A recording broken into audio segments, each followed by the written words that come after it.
fight under the banner of the Red Shield. They finance both sides of the war. We must hurry! That's him, the Red Shield courier! Shoot him! No! I'm not shooting anyone. Damn it, High! What?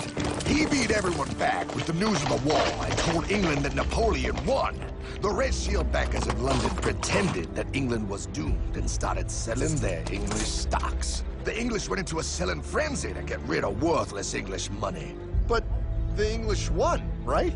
Of course they won, but it was a trick by Red Shield. They waited until the stocks plummeted to pennies and then bought England back for nearly nothing. What? They did that? How?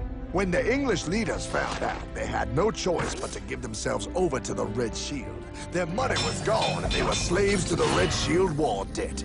Since that time, the English have been paying their national taxes directly to the Red Shield private bankers. The people have no idea. But the bankers bragged about what they did to us, laughing at us all the way to the bank. Why, it's the best business I've ever done. If I can control a nation's wealth, I care not who makes its laws. Oh, is this what Jefferson wanted to show me? No, look. They're in America, too? The Red Shield banks are here, Pop. Seeking a way to conquer our American dream. The dream you have, Pop. The dream of free men. They tried to take over our country many times and failed because Jefferson and the Patriots vowed to stop the evil tyrants at all costs. By authority of eternal God, he would not let the bankers win here.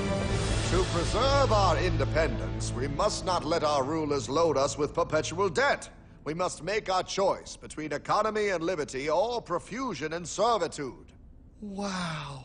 I place economy among the first and most important of Republican virtues, and public debt is the greatest of the dangers to be feared. It is incumbent on every generation to pay its own debts as it goes. We must have a central bank to secure this country's finances. If the American people ever allow private banks to control the issue of their money, first by inflation and then by deflation, the banks and corporations that will grow up around them will deprive the people of their property until their children will wake up homeless on the very continent their fathers conquered. Jefferson, you're mad. This country will have a central bank. Who's that? America's first Secretary of Treasury. Alexander Hamilton? Not for long. Aaron Burr, Thomas Jefferson's vice president. They didn't take too kindly to our first Sec Treasury. Sweet shot, Burr. The first attempt at a central bank only lasted 20 years and we shut it down. But the bankers tried again against Old Hickory President Andrew Jackson. You are a den of vipers and thieves. I intend to rout you out, and by the eternal God, I will rout you out. After surviving an assassination attempt, Jackson finally defeated the bank in 1836. When asked what was the greatest accomplishment in his life, Old Hickory replied, I killed the bank. And those were his last words. I killed the bank.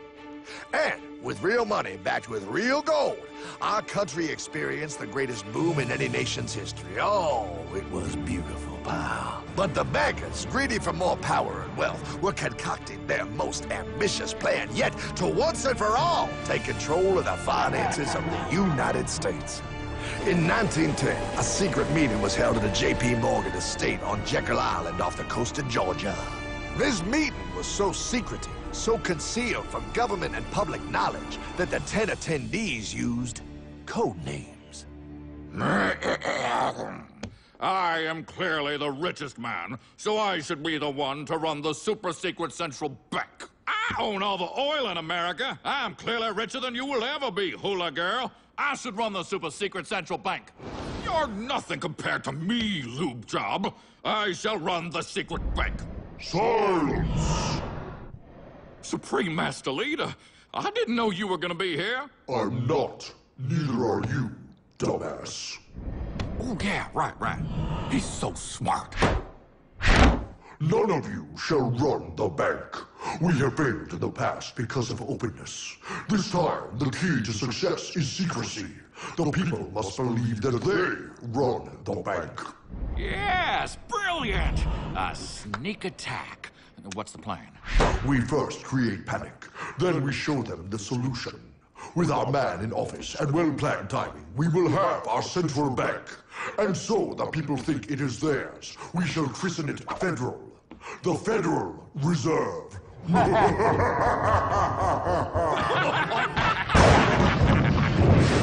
They struck on December 23rd, 1913. When most of our Congress were at home eating fruitcake, these bastards, I mean bankers, presented their treasonous act to their newly elected accomplice, Woodrow Wilson, who had fortuitously already agreed to sign it before he was even elected. Wait, the IRS? I thought we always had the IRS. No, pal. They did this to us too. The Fed now has the exclusive power to print America's money. They loan this money to our banks and our government at interest, putting immediate debt on our own money, printing more and more, so each dollar they print becomes worth less than the one before.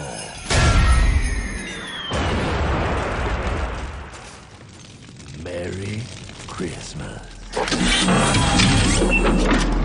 What in the hell is that? That, pal, is how our government now must pay back these debts to the Fed. Your taxes do not go to your government. They don't? It's the greatest theft in human history. But, okay, I mean, I sort of get what you're saying, but it's also confusing. And really, Hartman, I don't see how it affects me at all. If I had more money, none of this would have happened. Hartman?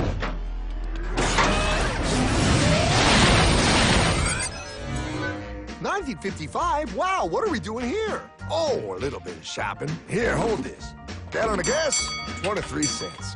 Postage stamp, 3 cents. Ounce of gold, $35. Hot baby, priceless. Best be getting back. Hey, Hartman! I need my car, man! Oh, was that my gold, Jay? Yeah, he'll be fine. Now, pal, would you agree that you have the same exact things you had in 1955? Yeah, 1 stamp, 1 gallon of gas, 1 ounce of gold, and 1 home. Wow, we just made a lot of money. Hey! Gotta pay your taxes. Bet it's nice to have made all that money. Wait, that isn't fair. Now I actually have less money. I can't even go buy the things I just sold. The IRS and the Fed's inflation work together, pal. They aren't just taxing gain, they are taxing their inflation. You are no richer than you were in 1955. Now, does that sound fair or American to you? Yeah, but I mean, who doesn't hate taxes? I hate the IRS anyway. Pal, the higher they make the inflation, the more your money they take. It's thievery. You're not paying taxes on any more. You are paying taxes on the same, and now you have less. They take our property away right in front of our eyes, just like Thomas Jefferson said they would. What's that? Oh, they found us! Quick, a sword! What sword? We don't need your banking machine! I'll condemn you to die, damn it! Die! Pile! The Yankee bogey on my 9! Take him at his knees!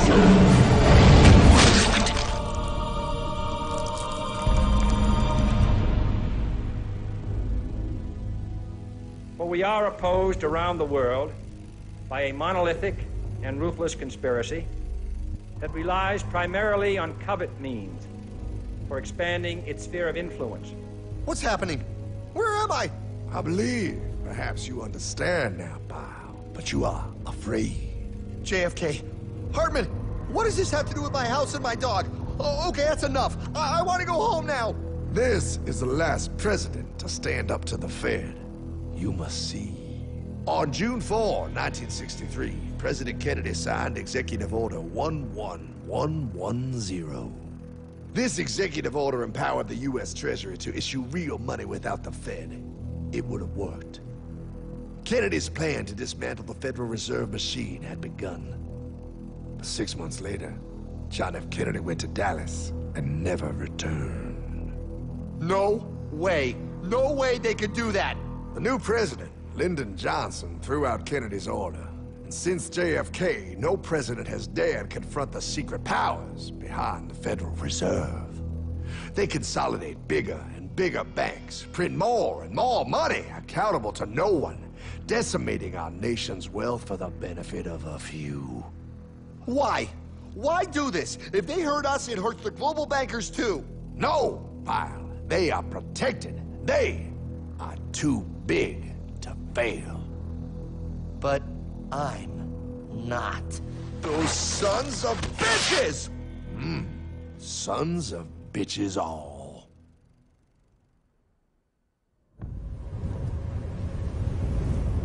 The day was cold. The wind sharp and strong. But we were determined. The bankers and their parasites had us vastly outnumbered, but their hubris made them weak. Not like us. Not like this band of immortals we have assembled. We have come to take back our... Hardman? Is that... My dog. Oh, Then the inevitable. The Money Kings could ignore us no longer. They sent an emissary, a cog in their machine of greed to bring about our submission. Hank Paulson. Hardman, this is blasphemy.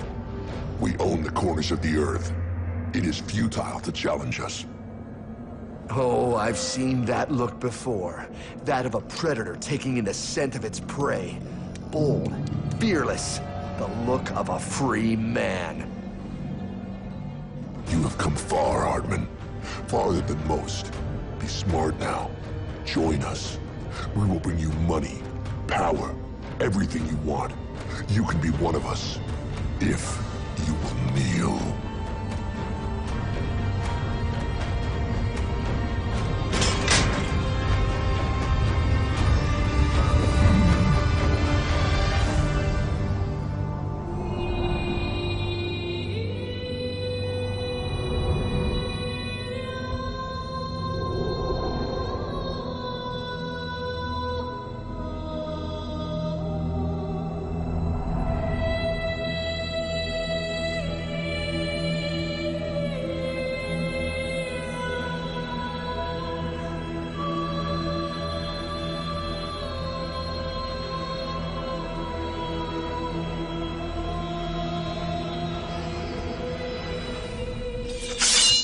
Madman.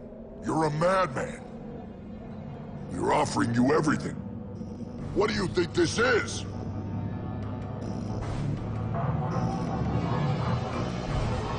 This is America!